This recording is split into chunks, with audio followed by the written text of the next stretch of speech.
Annyeong Yoroban. Kali ini kita akan membahas alur drama Korea yang berjudul King the Land episode 2. Namun sebelum melanjutkan videonya, jangan lupa untuk like, komen, dan subscribe agar channel ini terus berkembang. Bagi yang belum menonton episode sebelumnya, silahkan cek videonya di playlist. Check it out.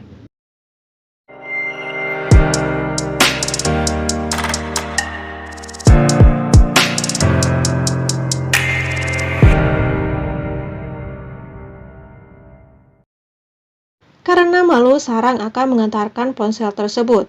Tapi saat pintu dibuka, Sarang malah terjatuh ke pelukan Kwon. Seketika Kwon menyadari kalau mereka pernah bertemu di gym. Sarang tetap pada pendiriannya kalau dulu laki-laki memakai baju harimau itu adalah laki-laki yang di depannya ini. Sedangkan Kwon tidak terima atas tuduhan seperti itu. Mereka berhenti berdebat saat Kwon meminta agar tamu didahulukan, dan ia pun masuk ke dalam lift. Di dalam aula, semua orang telah berkumpul termasuk Sarang, dan saat mendengar nama yang disebutkan membuat Sarang tak bisa berkata-kata. Kwon diminta untuk mengucapkan kata-kata sambutan membuatnya mendadak gelisah, seperti memiliki trauma dengan senyuman. Setelah acara selesai, Sarang naik untuk memberikan bunga, namun malah terjadi aksi hindar-menghindar. Namun dengan cepat Sarang berakting seolah-olah tidak terjadi apa-apa. Setelah mengetahui jadwal yang akan diadakan, Sarang berniat keluar tapi ditahan oleh Kwon. Lagi-lagi membahas yang terjadi dulu, yang membuat Kwon murka karena Sarang telah salah orang. Mendengar itu membuat Sarang tersenyum kikuk dan meminta maaf. Melihat senyuman itu, Kwon meminta untuk tidak tersenyum. Namun tetap saja Kwon kesal karena dia dituduh seperti itu.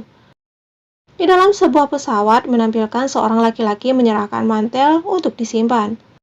Saat bertugas, Pyonghwa mendapatkan penumpang membawa koper yang cukup berat, hingga ada seorang laki-laki yang menolongnya. Di saat mereka tengah berberes, ada wanita yang menanyakan mantel tersebut. Namun pramugari baru ini malah mengatakan kalau tadi penumpang itu meminta untuk membuang mantel tersebut. Karena tak ada pilihan lain, terpaksa Pyonghwa yang menanggung. Ia berusaha keras untuk itu. Di tengah ia yang kelelahan, laki-laki tadi datang membantunya lagi.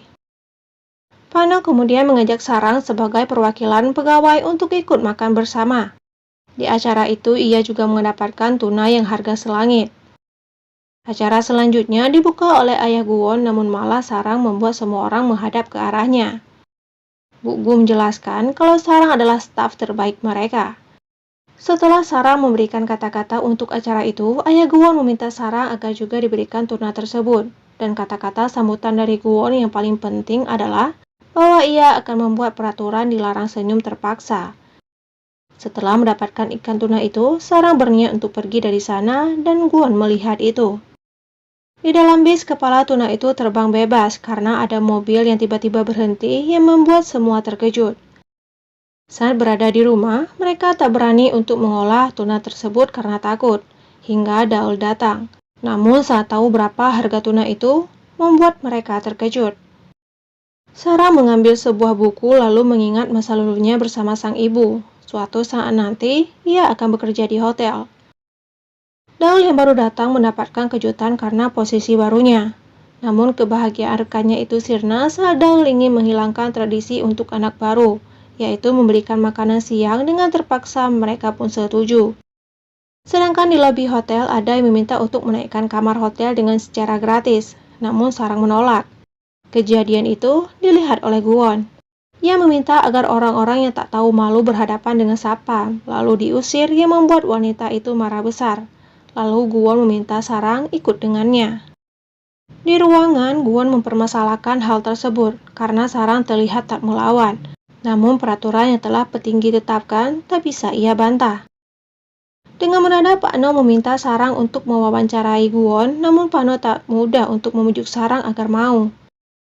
Malam ini Sarang bersama dengan kekasihnya untuk memasangkan gembok cinta, dan itu membuat Sarang cukup kelelahan. Tapi belum berapa lama mereka sampai, kekasihnya harus pergi bertemu dengan teman-temannya, dan Sarang diajak untuk ikut bersama. Dan hal itu tak lama setelahnya mereka pun memasang gembok di sana.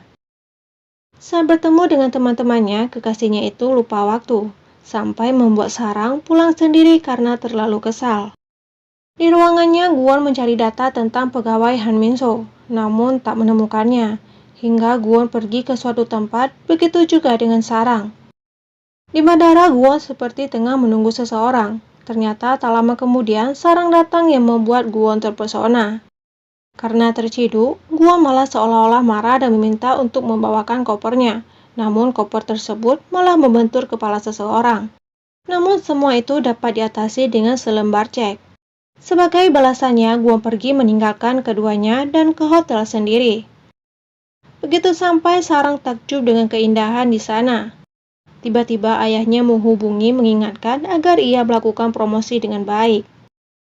Persiapan demi persiapan dilakukan. Di tengah itu ada staf yang menyerahkan daftar pertanyaan revisi, dan dalangnya adalah Bu Gu. Semua mereka takjub dengan Guwon, bahkan Sarang sampai tak bisa berkata-kata. Dan episode 2 pun berakhir, lanjut episode 3.